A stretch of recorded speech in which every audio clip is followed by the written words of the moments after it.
Ayant malheureusement loupé l'histoire de Nagui, le long métrage de Bullock qui est sorti au cinéma, j'ai pas pu faire une petite critique sur cet animé que j'aurais bien voulu voir, mais il est sorti pendant l'été, malheureusement j'ai pas pu aller le voir. Par contre, je ne voulais pas louper Solo Leveling Awakening qui est sorti au cinéma juste pour l'instant, c'était hier et aujourd'hui en termes de séance ciné.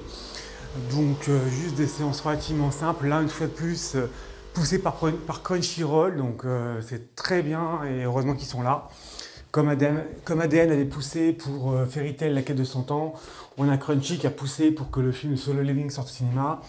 Et on ne peut que apprécier la démarche. Pour une raison très simple, c'est que certes, l'animé, comme à chaque fois dans les longs métrages de ce type, quand ils sortent, la première partie résume la saison précédente. Ça a été le cas pour pas mal de Demon Slayer, entre autres choses. Les seuls cas où ça ne s'est pas présenté, c'était Spy Cross Family, Code White et puis Gundam Wing Freedom, qui était pour le coup excellent aussi. On n'a pas eu à avoir un résumé, puisqu'on était vraiment sur des productions à part en elles-mêmes. Dans la Fairy Tail, la quête de 100 ans, pareil, on était effectivement sur une démarche qui montrait juste 2 nouveaux épisodes, et je trouve à la limite quelque part que c'est peut-être limite mieux d'ailleurs de montrer les premiers épisodes que de se taper la première saison complète ou un résumé des saisons. Mais il faut bien admettre que Solo Leveling, moi vous savez déjà, j'ai été un de ceux qui fait Solo Leveling et qui a lu tous les tomes pour être un peu tranquille, pour voir et apprécier l'œuvre. Et je faisais une petite review dessus, et il faut bien admettre que là, la version long métrage est juste excellente. Même si la première partie nous reprend toute la première saison et qu'on retrouve la scène mythique des statues jusqu'à effectivement la quête de la récupération de Ygritte.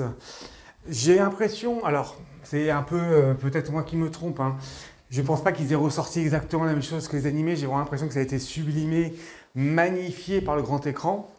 Donc j'avoue qu'en termes de patte graphique, c'est encore plus beau, ce qui n'est pas peu dire par rapport à l'animé qui était déjà d'un très haut niveau. On retrouve les musiques emblématiques de l'anime. On retrouve tout cela, on retrouve une dynamique qui est pareille, limite supérieure à celle des animés. Donc là encore, c'est très bon. Donc du coup, je ne suis pas lassé de revoir la première saison, même si je connaissais tout par cœur, je ne suis absolument pas lassé. Ça passe vraiment tout seul. Ils ont plutôt d'aborder, ils ont abordé l'essentiel. Quant aux 2 épisodes de la saison 2, eh bien, comme on pouvait s'en douter, c'est prometteur.